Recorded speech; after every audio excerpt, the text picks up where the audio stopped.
In the spring after I graduated from college, I decided to embark on the somewhat quixotic quest to read all of the books on the 1001 Books You Must Read Before You Die list, edited by Peter Boxall.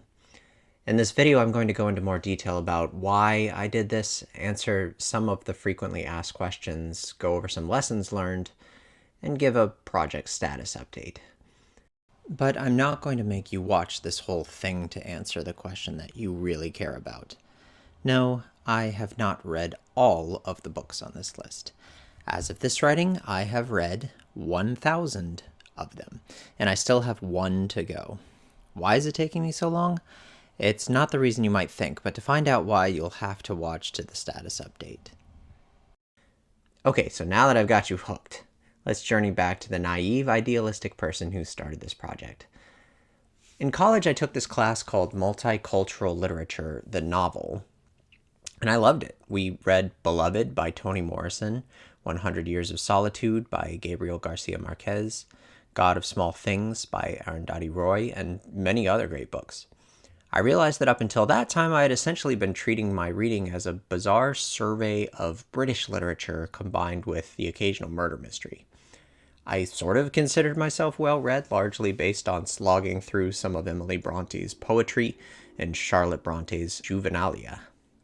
With Jane Eyre dethroned in favor of God of Small Things as my favorite book, combined with a friend recommending Satanic Verses by Salman Rushdie and me looking through the 1001 list and discovering I had only read 86 of them, I decided this was a great opportunity to continue to broaden my literary horizons. This will come back in hilarious ways later, so keep in mind that my goal was to read fewer British books and fewer books by white men. I have strong completionist tendencies combined with an almost unhealthy love of lists. I actually tried to read all the Newbery winners when I was a child, and for a few years I was obsessed with seeing all the films nominated for Oscars. I mean all the films, not just Best Picture and Director. I saw all the documentary short subjects. I watched The Village, for goodness sake. Mix that all together with moving to Washington, D.C. and starting to take Metro to work. Will my commute be 30 minutes, 90 minutes? Who's to say? Giving me so much reading time, and the project just took off. I was reading 100 to 150 books from the list alone. It seemed like something ambitious that I could actually finish. So now let's talk about some lessons and takeaways. First, do you really need to read these books before dying? No. You are not missing out if you do not do this project the way that I did. For one thing, I picked what has to be the worst edition of this list. It's full of white men, has so much Dickens, Roth, and Coetzee that I can't even. I'd say a solid quarter to a third of the books I read got a reaction like, why was this on the list? Newer editions are better and more diverse. Seriously, just skip Hard Times and Bleak House if you want to, maybe even if you don't. So at least use one of those newer editions. That said, although you do not need to read these before you die, I do recommend that you try. It may sound like a contradiction, but hear me out. You're going to be alive a long time. Living is the longest thing you will ever do. It doesn't take that long to read a book. Some books you kind of do have to read other books to be able to appreciate. Rushdie takes some getting used to, but if you get over that hump, it's great. Just start with Midnight's Children, not Satanic Verses or Ground Beneath Her Feet, okay? I discovered I loved the Russian Masters. I think that this project has been a success and that you can get a lot out of it even with its flaws. Here's the thing. In addition to finding books you may never have read otherwise that you love, the real benefit to this project is that it makes you appreciate the novel in new ways. So you read things like Tom Jones' A Tale of a Tub, Pamela, or Roxana, and you see the development of the novel from these very early attempts where the authors were clearly just feeling out what is possible with this art form. It can feel stiff and dated, like looking at old portraits that get the proportions really wrong, but it also gives you an appreciation for what it must have been like to figure out this whole new medium for storytelling. And then you follow that all the way through to people pushing the boundaries of what a novel can truly be at the extreme edges.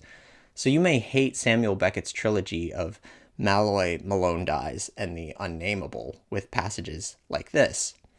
I know it well. I must know it well. It's a lie. I can't stir. I haven't stirred. I launch the voice. I hear a voice. There is nowhere but here. There are not two places. There are not two prisons. It is my parlor. It's a parlor where I wait for nothing. In writing like this, Beckett is exploring what's left of possibility in a novel. If you strip out the plot and character, anything that makes a novel recognizable as such. And it's wild to read these books in conversation with each other and think, how did we even get here?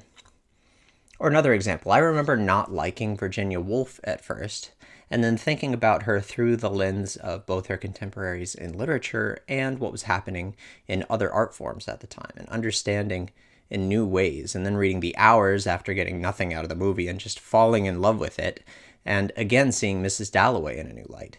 You can also watch as detective stories and mysteries unfold as authors figure out how they should work, by starting with The Moonstone, arguably the very first detective novel, and reading through to The Maltese Falcon. One of my favorite devices is unreliable narrators. There are so many on the list, and they convey such wildly different meanings. Sometimes it's a mental health issue, sometimes it's a way to trick the reader and give the narrator the upper hand, but it's always a way to show a sort of deeper truth about the narrator and about the world being created. At their core, so many of these books are about how we make sense of atrocities. Go read The Plague and Beloved and God of Small Things and Time's Arrow if you haven't. And these books are often just exquisite, even as they can be very painful. So here are some quick tips if you want to take this on. First, to read quickly, get good at reading in snatches. It will be very hard if you need 30 minutes or even 15 minutes of dedicated focus time. Just read a paragraph here and there when you can. To help with that, read a summary in advance. Spoilers are your friend and make reading much faster. Don't get too invested. That slows you down. I read books much more slowly if I'm enjoying them.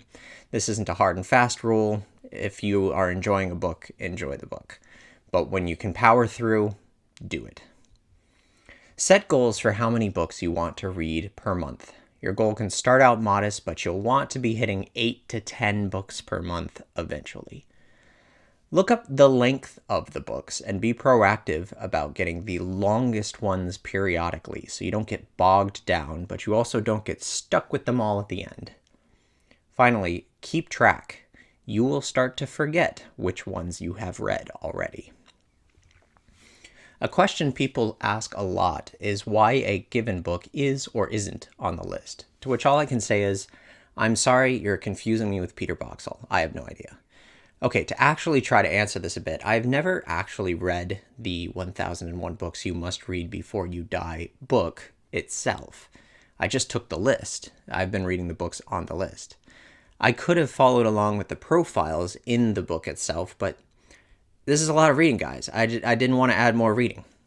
Also, my goal here was never to read the most important or the best books. It was to read the books on this list to broaden my reading palette. So I actually don't care too much about the justification behind any given book. Finally, it's not the list of the best books. Some are on here because they were influential in some way or controversial and so on. Many are not pleasant to read, but are worthwhile from some angle. Another question people ask is if I can recommend a book for them to read. I will not and cannot recommend books to people. Here's why. One time a coworker asked me this, and I recommended Ground Beneath Her Feet by Salman Rushdie, since I loved it, and coworker liked magical realism. 6 weeks later, she told me not only could she not get through it, it had turned her off reading for a while. I concluded from that experience that the list project had ruined my ability to understand what people will and won't like. My relationship to reading is just different now, and maybe I had weird taste to begin with. That said, I am thinking of writing up my list of the 101 books that you actually should read from the 1001 list, sort of a curated list from someone who has read all of them. This wouldn't be my favorites, but the ones that I think are the most worthwhile and significant and important to read. Let me know in the comments if you'd like this. I thought 2020 was going to be my year. I came in with fewer than 100 to read, and I've read more than 100 many years. Of course, 2020 was nobody's year, and the pandemic actually did take its toll on the project because libraries were shut down for a while. Interlibrary loan was shut down even longer. As it turns out, the biggest obstacle to finishing this project is not reading, it's acquiring. Here's the thing, many of the books on this list are obscure. They are not all A Tale of Two Cities or War and Peace or The Scarlet Letter or The Old Man and the Sea. I bet I could rattle off every list book I've read the past 3 or 4 years, and you probably would not have heard of any of them. Here are a few I was recently looking for: The House of Dr. D, The Passion of New Eve, Disappearance, Trawl, The Invention of Curried Sausage, The Clay Machine Gun. At the start of this project, I would just go to the library and wander the shelves, grabbing list books until I had 10. That evolved into needing to put them on hold to find any, and eventually needing to borrow from other libraries. In non-pandemic times, I could just find some in used bookstores, and even that was getting less and less reliable. This year, I've bought quite a few online or as e-reader copies. The problem with that, though, is buying 100 books is expensive. Let's say they average $10 a book with shipping. Again, not all of these are in print. They are not all available on Amazon or even from Powell's or one used bookstore. So we're looking at a lot of shipping costs, even if we buy cheap copies. So we're talking $1,000. And that is the best case scenario. There are books on the list that I have only found copies of at over $100, often as much as $800. Hard yikes, my friends. Also, I love libraries with all my heart, all my soul, but my local library system is not great, y'all. I've been relying heavily on interlibrary loan lately, and I have some pretty good success with that, though it's very slow. Then there's one that deserves a special mention: the Tayback Mountain Range.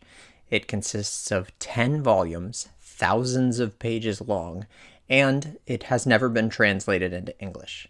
It was written in Korean and has been translated into French, and I don't read or speak either of those languages. It's going to cost me $400 to buy a copy, presumably in Korean, which I will then proceed to learn by reading and translating the Tayback Mountain Range. So I do not know when I will finish. I've read all but that one, and I now know the Hangul characters well, and I'm starting to learn basic grammar, but it's going to be a very long time before I get through this. Like, possibly as long as all the other 1,000 books altogether, unless I get a lot faster. But let's not end on a sad note. Let's end looking to the future and what I'll read when I do finally finish. People often assume that I'll stop reading when I'm done or take a break. But reading fiction is not something you do to be done doing it. I like reading. My plan is to set some other goal and keep going. I really want to try Book Riot's Read Harder challenges. These are more open-ended, so instead of telling you to read a list of specific books, they give you a list of characteristics for books. Like, read a #own voices book set in Mexico or Central America. Read a book in which an animal is a point of view character. Read a collection of poetry published since 2014. Read a book written in prison, and so on. They give you ideas for options, but you can also just find ones that meet the criteria. Also, this would probably be after a little while, but I'm tempted to go back and read the 200 to 300 or so that are on the newer list editions, but not on the original list. Anyway, I hope that was helpful, or at least interesting, and let me know in the comments if you want to see that list of 101 books that you really should read out of these 1001.